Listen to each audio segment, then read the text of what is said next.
Is that the doorbell? Yeah, that's the doorbell. Are you expecting someone? Not me. You? No, it's late. You right, it's damn near 11 o'clock. Boy, I hope it ain't Murphy.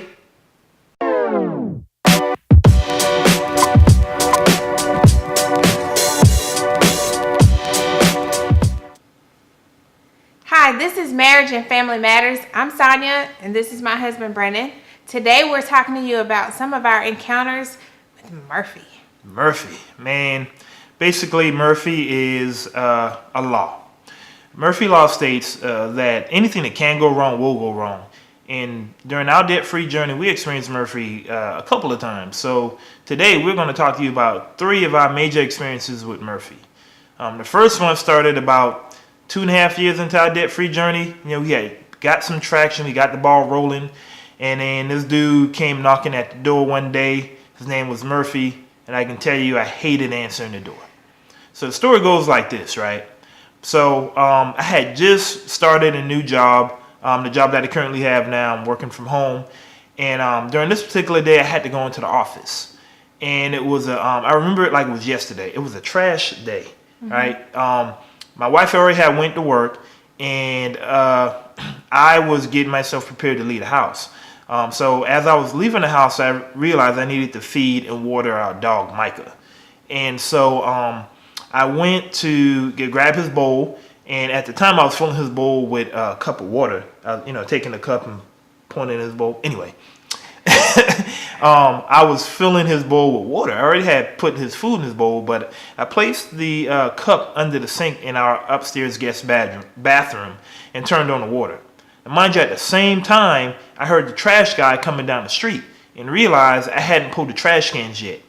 So, like most people, I ran down the steps, got all the trash out of the kitchen, ran outside and pulled the trash cans, because then if I didn't, I would have to wait a whole week for the trash comes, and that accumulates and stinks, and a whole big to-do. So anyway, come back in the house, glanced at my phone right quick and realized, man, I was about to run late.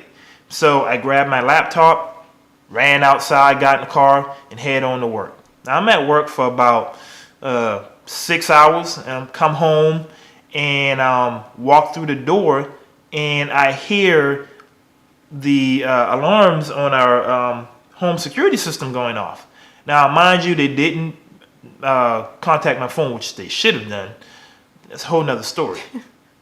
But the alarms are going off, and I immediately looked at the wall panel to see what was going on.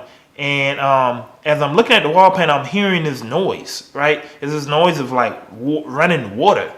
And so I look up, and I look in the living room, and we have a bowed ceiling that's about, it looks like a big pimple, like it's about to burst, and water was running down it, and water was running down the, what do you call them thing? The light fixtures, and the floor was wet, and so I didn't know what to do. So I, hit the alarm to try to get it off. I run upstairs to see where the water was coming from, and the upstairs part of our home where we had a loft and the bathroom was all flooded, and I was nervous as hell. I'm like, what's going on? Where does this water come from? Did a pipe burst?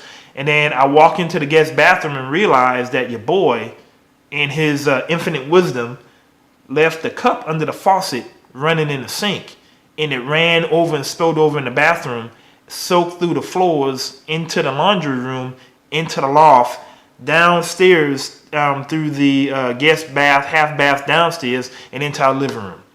So, essentially what I'm saying is I flooded the freaking house. And that was our first encounter with Murphy.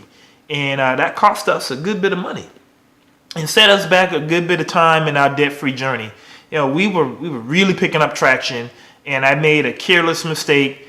Murphy hit, and it was uncomfortable for a number of days, because we had to basically do a restoration and a remodel of our home, because I flooded the home. And again, that was our first encounter with Murphy.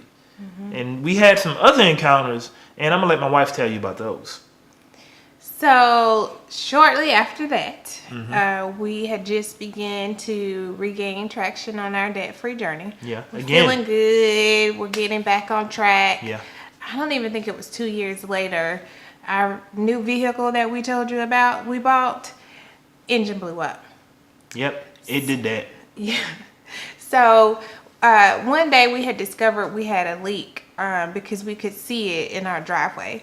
So our vehicle, our warranty was out, but we still had like a special maintenance package. So we took it in to see if we could figure out what was going on and if they could get the oil leak fixed.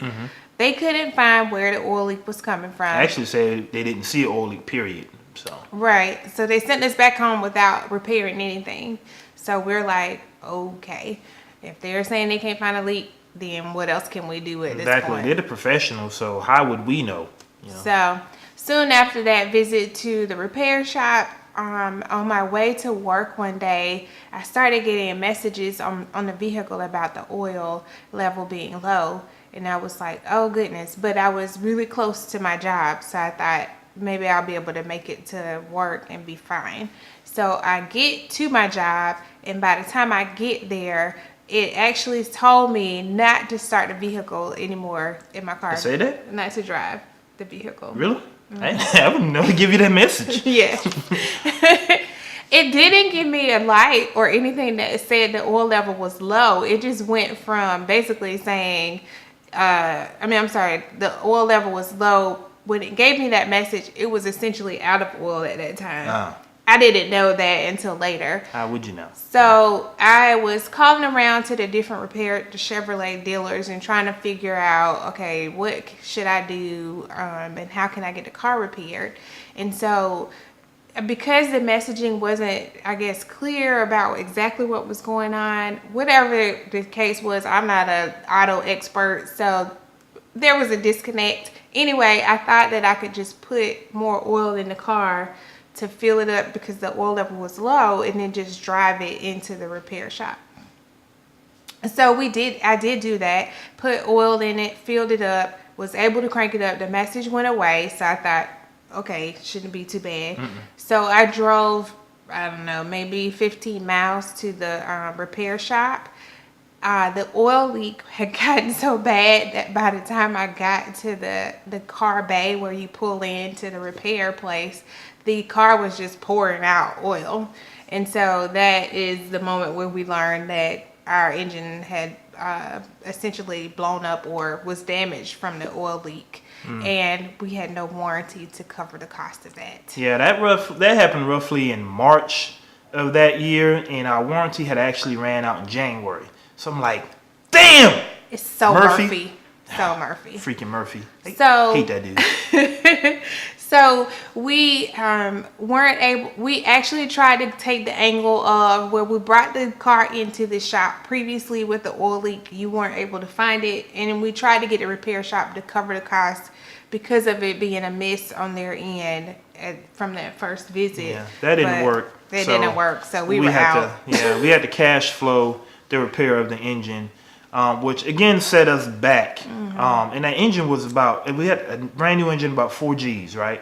Four stacks. And so not to mention we had cash flowed the, what do you call that? The home deductible because we filed with our insurance on when we flooded the home. Yeah, we had to cover the deductible. So again, instances where Murphy came knocking at the door, we accidentally answered, came in and moved in and just screwed us hard. We had another experience with Murphy, our last experience with Murphy, and it was again surrounding our car. And again, mind you, we had just put a brand new engine in this car, and the car isn't even 6 years old yet. I think it's still 5 years old at the time. And then the transmission goes out on the vehicle.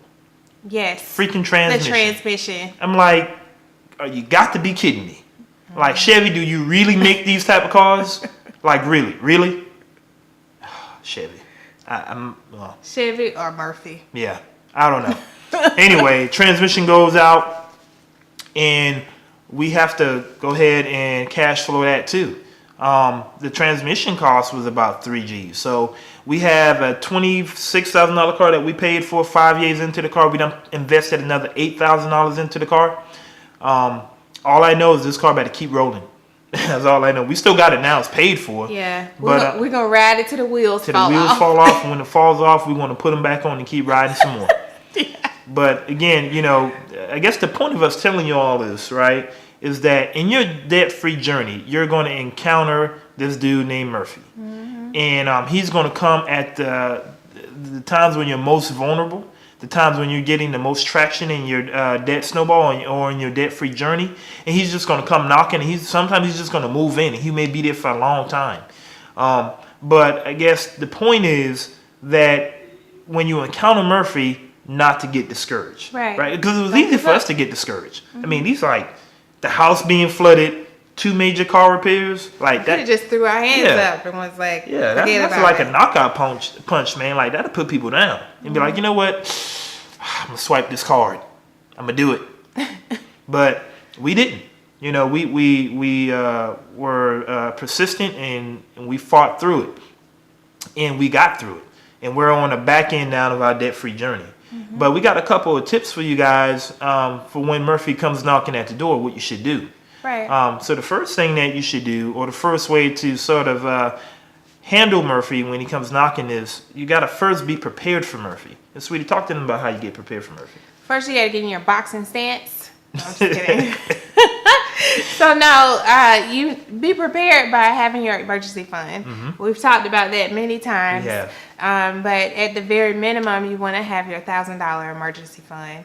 And then as you get through the baby steps, and if you're doing a Dave Ramsey plan, then you'll build on that and you'll have more. Yeah. So if you're out of baby step 2 and you're in the baby step 3, you want to have 3 to 6 months of an emergency fund. And, that's going to be critical because Murphy's going to come. You can be in the beginning of your debt snowball or your debt-free journey, or towards the end. You can be in baby step 7. He's going to come. And when he come, you need to be prepared. So as soon as he come knock on the door, kick the dude in the balls, right? Step on his ball sack. Just like. Just say And then then the second tip for dealing with Murphy is what, sweetie? Don't give up. Don't give up. Don't let, if you're not prepared and you don't have enough money in your emergency fund and it ends up setting you back, don't let it set you back forever. Just reset and start again. Yeah. Don't give up. Yeah, just reset. You can reset. And you can bankroll and cash flow your way through through all of these situations. It's going to take some planning. It's going to take some thinking. And it may take a little bit of ingenuity. You may have to go and sell something that you don't want. You may have to let go of that big TV. You might have to go and sell some of that jewelry that your wife's stacking that she never wears, that's in the jewelry box upstairs sitting on the dresser. But there's a way you can get through this, right? And so, one, try to be prepared as possible. I'm not telling you to stack $10,000, but stack an emergency fund. Start with the $1,000, and then once you get through your baby steps, baby step 2, stack some more. 3 to 6 months of an emergency fund, or 3 to 6 months of your expenses. I'm sorry. And then once you do that, you'll be well equipped for Murphy. When he comes, just be persistent. Continue, fight through it. Like when I used to play sports in high school, used to get tired and cramp up and stuff like that. And that coach would tell us, man, you got to keep going. It's the fourth quarter. This is the time when you make your money. This is the time where winners win. Stay motivated. Fight through it. And so what we're telling you guys is to fight through it. Because what we do know is what can go wrong will go wrong. And Murphy, he's going to come ringing your doorbell, knocking at your window, kicking in your back door. He's going to get in. When he gets in, punch him in the face. you beat him down. And you just beat him down by being prepared.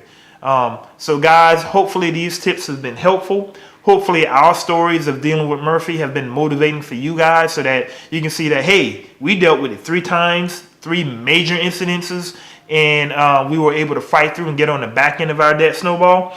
And so since we can do it, you guys can do it. You can do it. So again, this has been Marriage and Family Matters. Because marriage and family does matter. It does, guys. And we will encourage you guys to continue to watch. Like and subscribe or leave a comment. See you next time. See you next time.